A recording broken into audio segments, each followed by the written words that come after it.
आजच्या कहाणीचे नाव आहे कथा कर्णाची. कर्ण हा महाभारतातील एक अत्यंत महत्त्वाचा पण दुःखी आणि शौर्यशील पात्र आहे. त्याला दानशूर कर्ण म्हणूनही ओळखले जाते. त्याचे जीवन संघर्षाने भरले होते, पण त्याची कर्तव्यनिष्ठा, पराक्रम आणि दानशीलता आजही लोकांना प्रेरणा देतात. कर्णाचा जन्म कुंतीपासून झाला, पण त्याचा जन्म एक रहस्य होता. कुंतीला महर्षी दुर्वासांनी एक वर दिला होता, ज्याने ती कोणत्याही देवाला आवाहन करून त्याच्यापासून संतान प्राप्त करू शकत होती. उत्सुकतेपोटी तिने सूर्यदेवाला आवाहन केले आणि त्यामुळे कर्णाचा जन्म झाला. पण तेव्हा कुंती अविवाहित होती, म्हणून तिने कर्णाला एका पेटीमध्ये ठेवून गंगेच्या प्रवाहात सोडून दिले. कर्णाला अधिरथ नावाच्या रथचालकाने आणि त्याच्या पत्नी राधाने पाळले, म्हणून लोक त्याला सूतपुत्र म्हणत. त्याचे बालपण सामान्य घरात गेले, पण त्याला नेहमीच क्षत्रियासारखे महान योद्धा बनण्याची इच्छा होती. कर्णाला युद्धकला शिकण्याची अतिशय इच्छा होती. त्याने प्रथम द्रोणाचार्याकडे शिकण्याचा प्रयत्न केला, पण द्रोणाचार्याने त्याला सूतपुत्र म्हणून नाकारले.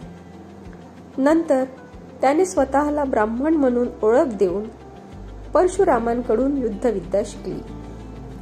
पण जेव्हा परशुरामांना त्याचे खरे वर्ण कळाले, तेव्हा त्यांनी रागात येऊन त्याला श्राप दिला की तू युद्धकलेचा उपयोग करण्याच्या क्षणी सर्व काही विसरशील. एकदा कर्ण एका गुरफटलेल्या सापाला वाचवण्यासाठी निष्पाप प्राण्याच्या बाणाने बळी घेतला. त्याबद्दल एका ब्राह्मणाने त्याला श्राप दिला की तुझ्या रथाचे चाक युद्धात अडकून पडेल. कर्णाने स्वतःला सिद्ध करण्यासाठी थेट राजसभेत प्रवेश केला. तेव्हा द्रोणाचार्य आणि भीष्मानी त्याला अपमानित केले की तो क्षत्रिय नाही. दुर्योधनाने त्यावेळी त्याला अंग देशाचे राजा बनवून त्याला मान दिला.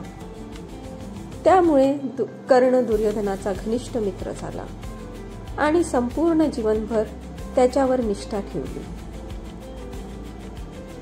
कर्णाला दानशूर म्हणून ओळखले जाते. तो कधीही कोणालाही रिकाम्या हाताने परत पाठवत नसे.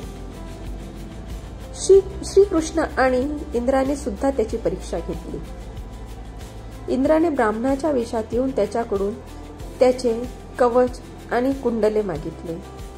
कर्णाने त्याला ते लगेचच दान दिले, जरी त्याला माहित होते की त्यामुळे तो युद्धात कमकुवत होईल. महाभारताच्या युद्धापूर्वी श्रीकृष्णाने कर्णाला त्याचा खरा जन्म सांगितला की तो कुंतीचा पुत्र आणि पांडवांचा मोठा भाऊ आहे. पण कर्णाने दुर्योधनाशी केलेली मैत्री आणि निष्ठा सोडली नाही. त्याने श्रीकृष्णाचा आदर केला, पण युद्धात पांडवाविरोधातच लढण्याचा निर्णय कायम ठेवला. महाभारताच्या युद्धात कर्णाने अर्जुनाशी सामना केला. तो अर्जुनाला हरवण्याच्या मार्गावर असतानाच त्याचा रथ अडकला. तो शस्त्र खाली ठेवून रथाचे चाक काढण्याचा प्रयत्न करत असतानाच श्रीकृष्णाने अर्जुनाला त्याचा वध करण्यास सांगितले. अर्जुनाने कर्णाला त्या असहाय्य स्थितीत मारली.